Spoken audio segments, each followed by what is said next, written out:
What's going on, family? I'm Scrapbookboxing, Museum of the Forgotten Fisticuffs series. I want to continue to examine 100 years of World Championship fights. It's important that I discuss this fight with you, and I'll explain why. Thursday, October 2nd, 1980, Larry Holmes would defeat Muhammad Ali in defense of his WBC World Heavyweight Championship belt. Now, the referee was Richard Green, who would stop the contest 3 minutes of the 10th round. It was scheduled for 15. The fight took place at Caesars Palace, Las Vegas, Nevada. And it was a seat capacity of 24,790 spectators. And guess what? The fight was sold out. Now, Larry Holmes was 30 years old. He stood 6 foot 3 inches. He weighed 211 pounds. He had an 81-inch reach. He had a record coming into that fight of 35 wins, 26 knockouts, and he would earn $6 million for this bout.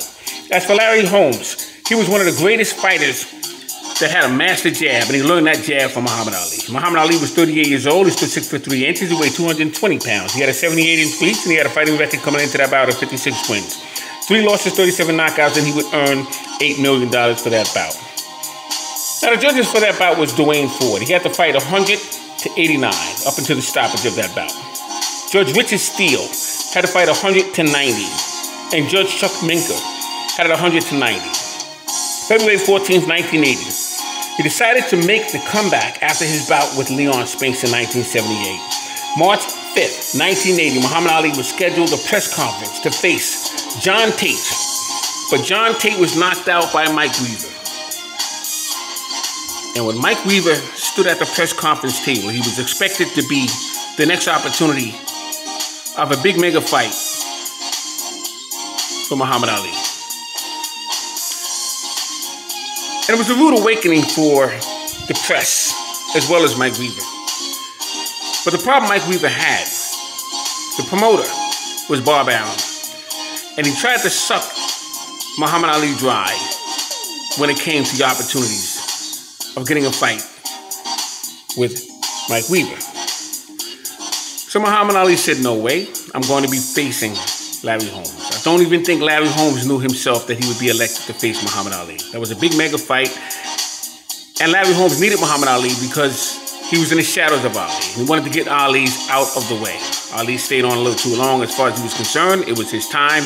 He was a former sparring partner for Muhammad Ali. And he felt he could defeat Muhammad Ali. And a great victory of Muhammad Ali would mean success for Larry Holmes. So he thought. And so Muhammad Ali would then take on Larry Holmes. That fight would take place October 2nd, 1980. I want to take a look at that fight with you.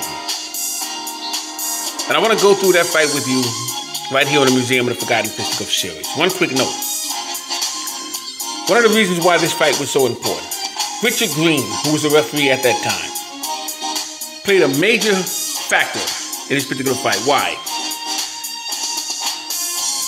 Because he didn't want to stop the fight between Larry Holmes and Muhammad Ali. It was Angelo Dundee who stepped in, pleaded with Richard Green, told him, I'm the chief second, I stopped the fight. Well, Richard Green was held responsible for the bout with Ray Mancini and Dooku Kim for allowing that fight to go on too long. And that was one of the reasons why the 15 rounds was reduced to 12 rounds. But also be Richard Green, who would be involved in a controversy with Mike Dokes and Mike Weaver. Let's take a look at the fight between Muhammad Ali, Larry Holmes, right here on the Museum of the Forgotten Fisticuffs series.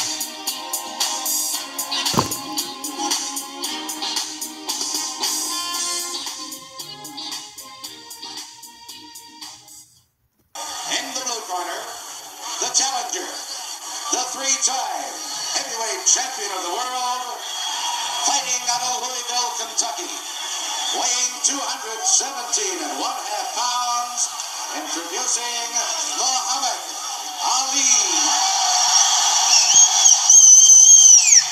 Now, the original scheduled bout date was set for July 11th, 1980. It was at the Brazil's Rio de Janeiro. 165,000 seating capacity. And Ali was promised $8 million. Holmes was promised $4 million. That wasn't going to cut it with Larry Holmes. So they would reschedule that bout. Caesars Palace, Las Vegas, Nevada.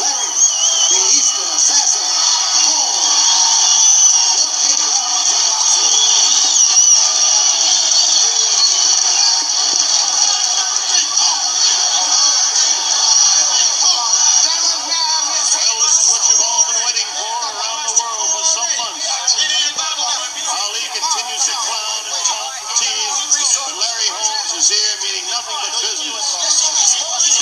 Angelo Dundee and Gene Kilroy say that Ali has Holmes totally psyched. But it's hard to believe when you see Larry Holmes standing there with nothing but seriousness on his face.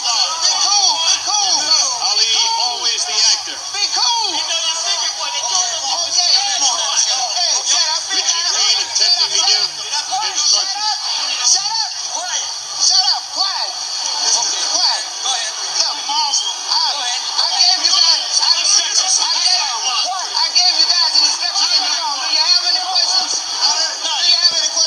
No questions. You're ready to fight. Okay. Wait a minute. You have any questions over there? No. Okay, well, let's go. Okay. Back to the corner.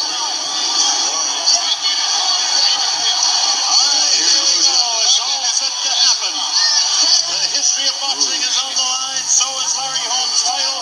Muhammad Ali can definitely prove that he is not amongst the greatest, but definitely the greatest in everybody's eyes, should he defeat. With determination, the look in his face, we're waiting for the opening bell. I remember Joe Louis got in real good shape right before he fought for the title, and he looked terrific, but he didn't have the reflexes. We'll see here if he's still got it.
But he is staying in front of him.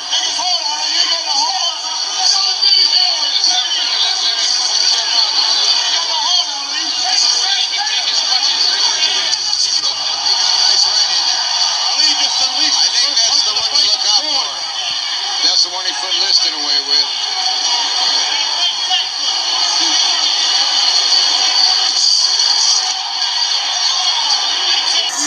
I'm pleased that he's on there right. Coming into the closing seconds now in round one.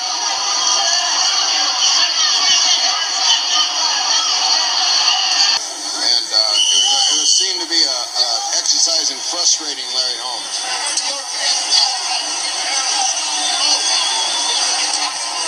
Well, there's one thing for sure, Holmes is not intimidated by him. No, I'd say they both respect each other, despite what they say. Yeah, whatever the shenanigans is, these guys really respect each other. There's two great fighters, and they're in there, and they're going to fight. As you say, there was nothing, he didn't do anything in that round, but it was tense the whole way. It was like about to explode.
thinking that he don't look like a 38-year-old man slipping that jab. No, he doesn't.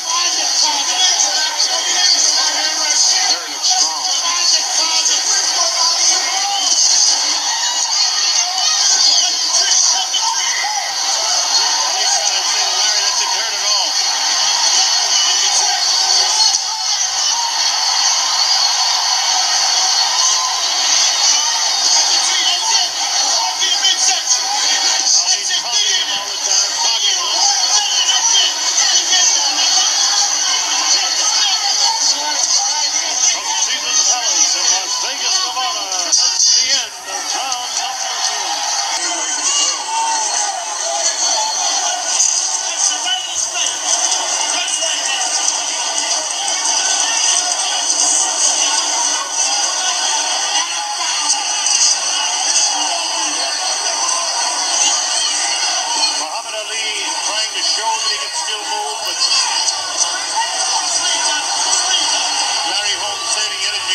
Now, if Holmes wanted to end this fight, he could. But he has some compassion for Ali.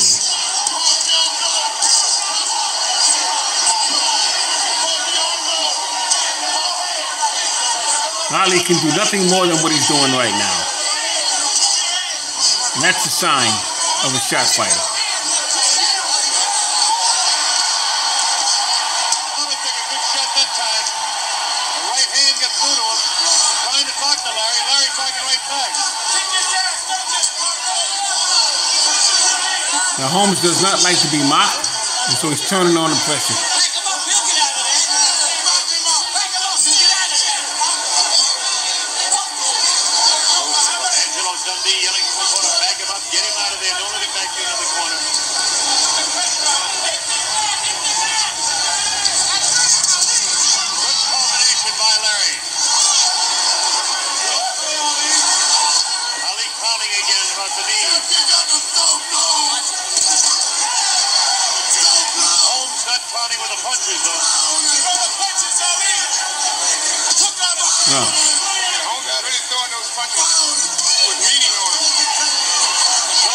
Ali is taking a beating at this point.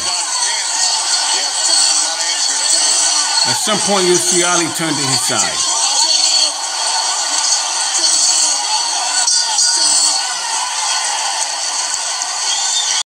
Scoring system. In the fifth round, you have to score at least 10-8 for Larry Holmes. Yes. Giving away 2, maybe 3 points on some judges will score a 3-point difference. It's going to make a big difference because Holmes has got to have got 10 points in every single round, and Ali certainly hasn't thrown any punches, so he's lost 4, 5, 6 points in the first 5 rounds at least. Right, yes. And this, as we go through now, the midway through this fight, will begin to develop into what happened in the Leon Spinks' first fight, unless Ali begins to change his style immediately. Yes, he's got to start throwing some leather, because right now he's only on the receiving end, you know. And I think he's trying his strategy to wait out Holmes to see if he's going to tire in the 7th and 8th round, which he predicted all along. That's unfortunate, because it's almost like what happened with Mercado and Leon.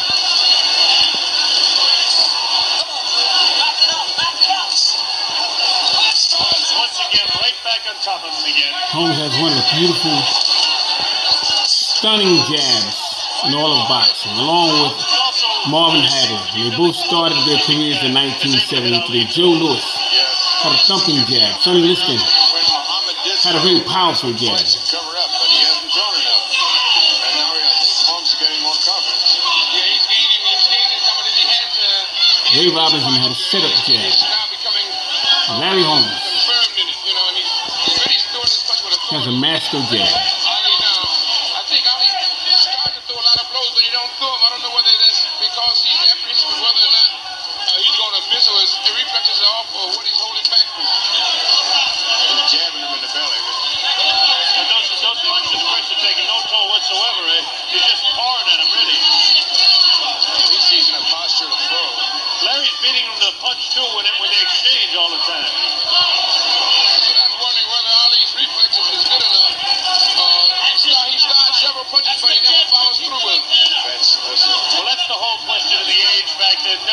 he lost the strength and the heat and all that. The reflex is what goes.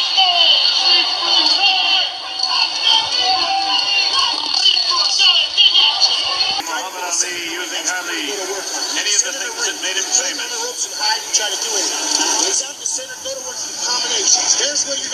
As you see on the screen, his 60th career fight for Muhammad Ali. But it's Larry Holmes that's been building up the points. We'll show you a little bit of a slow-mo action of some of the activity in round number 6. Holmes wailing away, not doing any tremendous damage to Ali, but scoring punches and building up a nice score for himself. Here we go, round 7, the heavyweight championship of the world.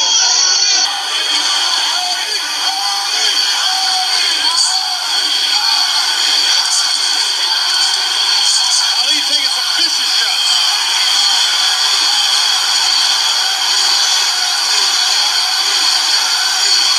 Ali getting very puffy under that left eye now.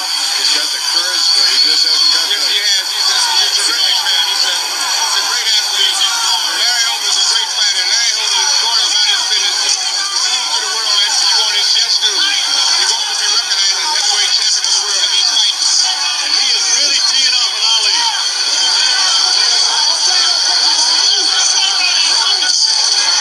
Right in, Muhammad!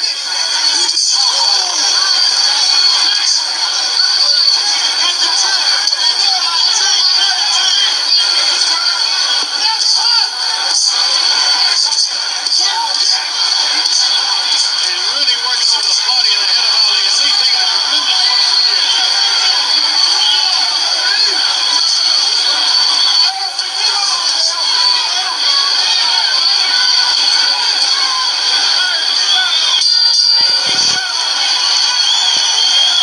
Another big round. You'd have to score that at least 3 points. Yes, that was a big round for Larry. He's coming in. Around the world, I'd love to see Ali explode for Larry to make some sort of fight out of it. At this point, it's just Larry Holmes teeing off on him. Right hand, Ali, to his jaw. Right hand, Ali. He don't belong in the ring with you, champ. Throw some punches.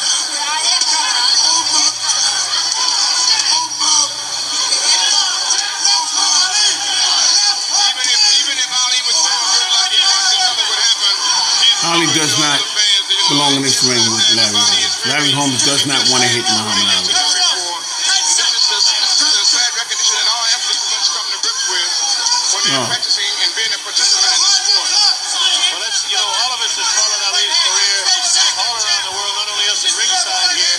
You know, it's pathetic to see a guy just not be able to do what he was as great as he once was. All I know is that he'll handle it with class, as he's always He's handled really it. a classy guy in every sense of the word.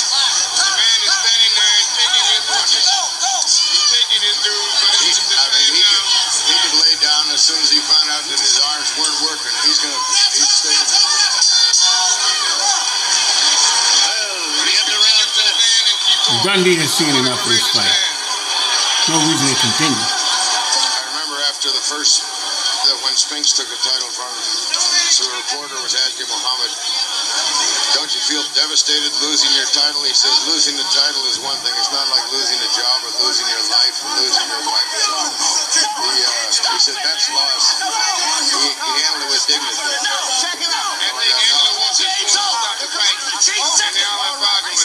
Angelo Dundee wants to stop the fight. Dundee says no more.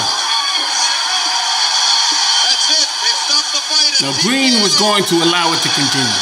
It'll be scored. Dundee says no. Green told Dundee to get out of the ring. He was going to continue to let it fight. Dundee says, I'm the chief second, I stop the fight.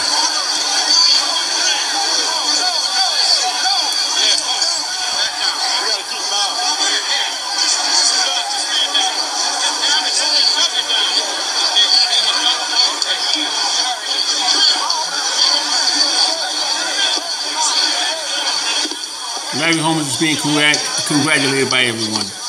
And this will be Ali's first and only stoppage in his long, lusted career.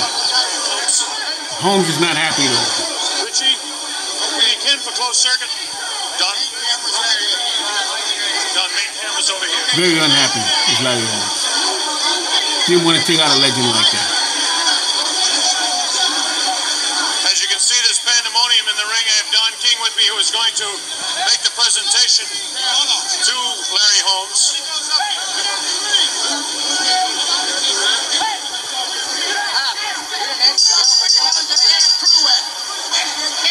Ladies and gentlemen, Muhammad Ali fails to answer the bell for the 11th round. The winner, and still heavyweight champion of the world, Larry Holmes. Yeah, okay. Come on, Reggie. Here we get.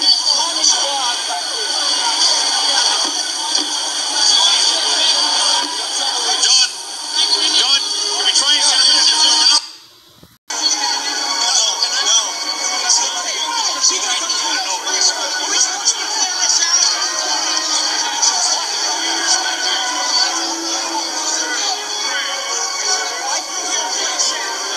Larry Holmes is trying.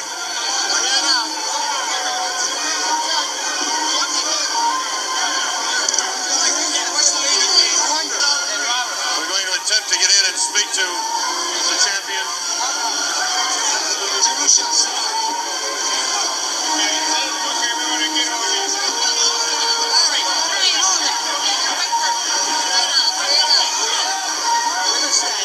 We're gonna get fucking killed.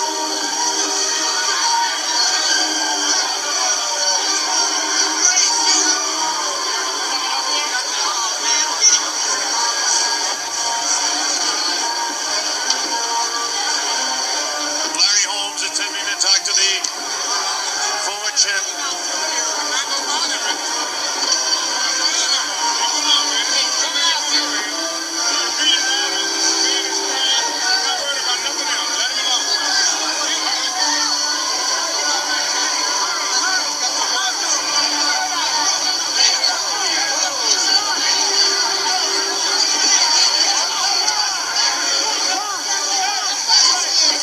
All right, now.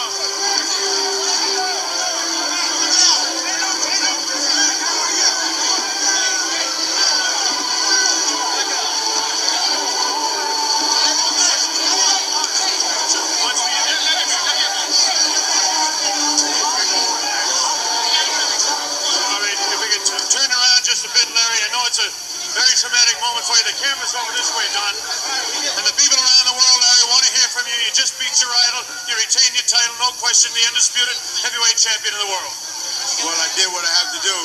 I want to say, first of all, Mom, I love you. And thank Reverend Jacobs for praying for me. And we'll be home Sunday. But I did what I had to do. And I still love the guy. I don't care what nobody say. He's been a hell of an athlete. Everybody does. Larry, was the emotion at the end of the fight, really the sadness of beating your idol? Yes, it is. But, you know, we all come, we all go. And having this man left, but he believes so strongly in himself, he thought he could beat me, so he came back and gave me a try. And you can't knock a man for trying. Okay, we know that he has to get out of here, so congratulations. That's all I can say is you, Larry Holmes. Now for London Television, Reggie Gutteridge. Larry Holmes, showing all your performance. Is that exactly how you expected that fight to go? Yes, I did. I thought it would go a little quicker, but we did whatever we had to do to maintain the heavyweight title. Just to prove you, I'm the only disputed heavyweight champion in the world. There ain't nobody around to beat me. And I don't care what nobody says. Ali is the still baddest guy that ever lived, and he's one hell of an athlete in my book. You were very emotional at the end there, Larry. Obviously, it was a great moment in your life. I've never seen you do that before at the end of a fight. Well, I never felt that way before about anyone. I always respect the man. People all around the world respect the man.